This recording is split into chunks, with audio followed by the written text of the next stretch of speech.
Finally, education is the greatest gift we give to the future of the county. Our objective should be being the very best school system in the state of Maryland, not the highest funded and not the fanciest building. Almost all of our education discussions over the last 7 years have been about buildings and about budgets. But there is so much more. The value of education occurs when an excellent teacher is in front of a motivated student without obstacle or distraction. Too much of our system is focused on testing, state requirements, social programs, and administrative burden, creating a system where teachers hardly have time to teach and students hardly have good conditions to learn.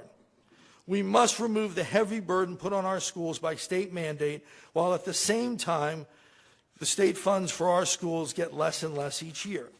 Several years ago, I criticized the obsession with PARCC testing and the cost and challenge of shifting curriculum to match these tests, now only to find that most other states are abandoning these tests as we continue to follow them.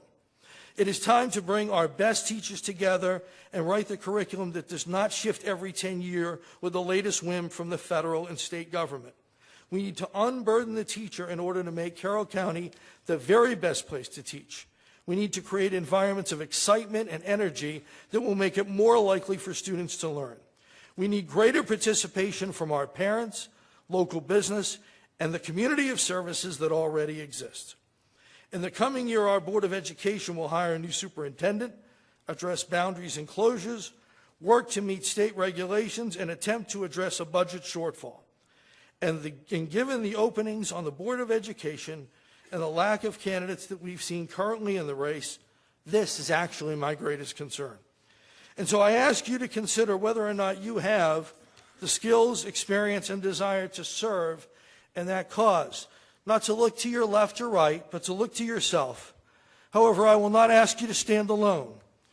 I am so concerned about the education situation and its potential impact on the remainder of the county, I will share with you that it is my intention later this week to register as a candidate for the Board of Education.